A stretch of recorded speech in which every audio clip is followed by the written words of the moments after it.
there! So today I'm reviewing Arkane Studios' game Dishonored. I played it on the PS3, but it's also available on the Xbox 360 and the PC. I actually don't own the game. I live in Australia, and at least where I live, we still have video rental stores. For those of you that are unfamiliar with Dishonored, it's basically a first-person stealth slash assassinations type game. So the story follows this dude who you play as named Corvo, and he's protector for this royal family, and some stuff goes down, some people go missing, and I'm not going to say anything else because that will be spoiling it. The story's in place really to get you from A to B. It's not that great. It's kind of predictable if you played many other video games or watched even movies before. Like, they have plot twists in it, but you can kind of see them coming. Would the game have benefited by a better story? Of course it would have, but this isn't the main focus of the game, so it's okay that it's there just to get you from point A to B. They would have liked it to be better. Next is the graphics and the aesthetic of the game. This game is really beautiful, I think. Some people have said that it doesn't look that good, but I think it looks great. It has like this kind of oil painting type vibe where all the colours are really vibrant. It makes a great setting for the game, so the game's kind of like a steampunkish vibe with this political stuff that have been going on with the city, plagues and stuff like that. I think the studio's done well to create everything in sync. So the actual gameplay of this game is really the main focus of the game. So as I said before, this is an assassination game, so you need to find your way to a target to assassinate or get rid of them somehow.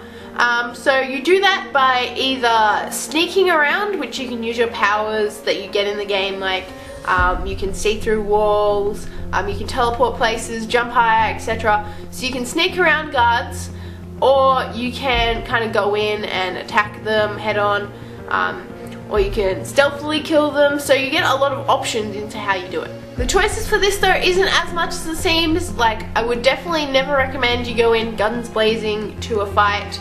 Even on easy difficulty, you're low on bullets, and a lot of guards swarm at you at once and you're probably gonna die. So the game, even though it says you can choose one or the other, really you have to at least a lot of the time go onto the sneaking route. To get to your target, there's always sort of barriers of how you can get in. Like, it might be a lot more difficult to get in through a door, but if you climb in through a window, there's going to be less guards there. Or there's some other things, like you can possess animals. So for example, in one of the missions, I possessed a fish to get into a house. You also get a choice as to how to kill slash dispose of your victim. So you can just go the lethal route and kill your victim, or the game always has non-lethal routes which you can do. The dark humor also comes out in these non-lethal routes in the game. Like, there was one part in the game where I think it was probably better to kill the victim than to actually send them to the non-lethal route, because that sounded horrible. With all these choices and stuff, the game definitely emphasizes multiple playthroughs of different missions. So you can obviously do a different thing to reach your target a different way. Things play out a lot differently. So the combat in this game, you're always, in your right hand you're carrying a sword, and then the left hand you can choose either a power, or you can have like a crossbow or grenades. For combat, for me, always powers, like if people are far away, or crossbows and stuff, worked really well in the game. But I always hate in first person games, and they still always do it, I don't know if it's just me, but I hate melee combat in first person games. Everything gets all in a kerfuffle and you can't hit people very well, and I just don't like that. So that's still in the game when guards surround you. So again, if you sneak around guards, you don't need to engage them in combat. Some other things, people were saying that this game is really short, and yes, it is a little bit short. I think I finished it in probably about 7 or 8 hours ish, and that was just me going through the story normally and then not playing it again because I had to return it back.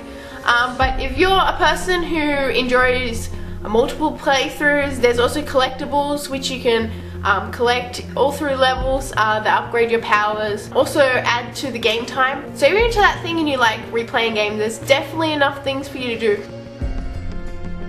In conclusion though, I kind of feel this game seems like it's missing something. I don't know what. Maybe it just needs to expand a bit, and I'm sure if there is a Dishonored 2 that they'll definitely fix that type of thing. So this is kind of seems like a test run for the next one, which hopefully will be out next generation, new more powerful stuff, so they can make it a lot bigger. This isn't usually the type of game I go for, that's why I rented it, but I enjoyed my time with it.